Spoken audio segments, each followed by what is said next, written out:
Meron pa bang isasarap? Halimbawa, kapag kinukulang ako, 'di ba? Ano yung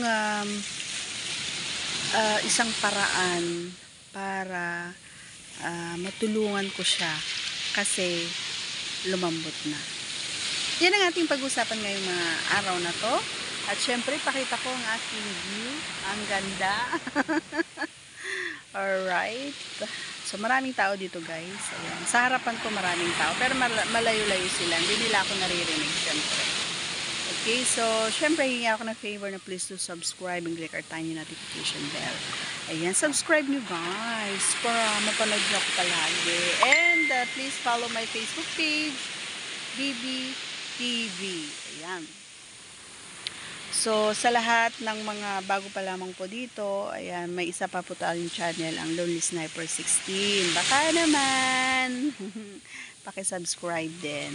Alright, so proceed na po tayo sa ating pag-uusapan. Direct to the point na ako, no, mga idol, no. Ang ginagawa ko, tinuturuan ko siya para mas lalong sumarap habang siya ay bumabayo. Halimbawa, siya yung nasa taas, siya yung nagtatrabaho. Syempre, siya yung gumagawa ng paraan. So, minsan, hindi niya maiwasan na minsan, diba, lumalambot. Hindi naman malambot na malambot, kumbaga. So,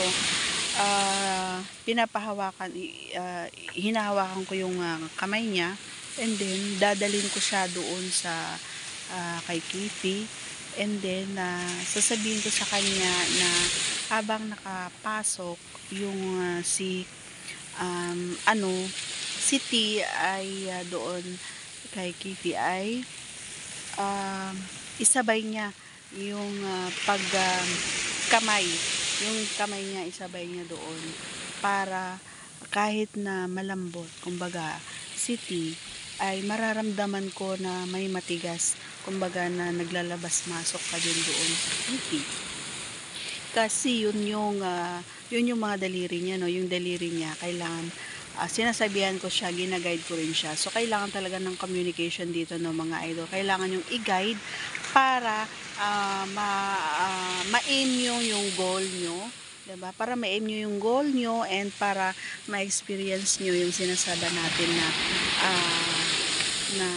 kakaiba na pakiramdam. Ganun kasi yung sa akin kasi sinasabi ko talaga kapag hindi ko nararamdaman yung sigla ni T ay ganun ang pinapagawa ko.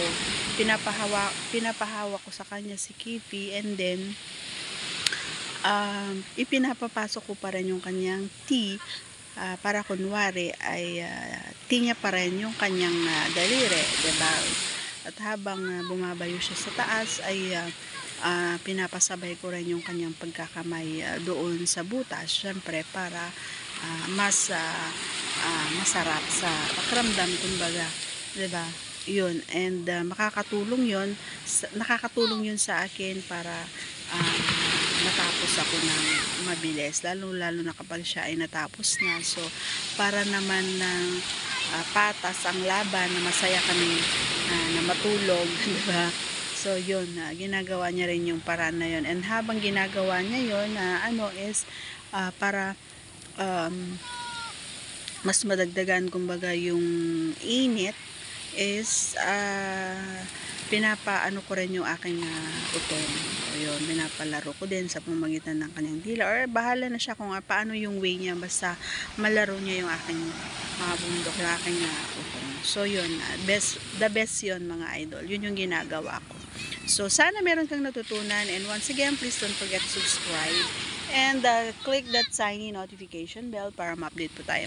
Meron tayong mga new upload videos. Thanks for watching, everyone. See you on our next vlog. Bye-bye. God bless. Ayan, may mga bata na siya.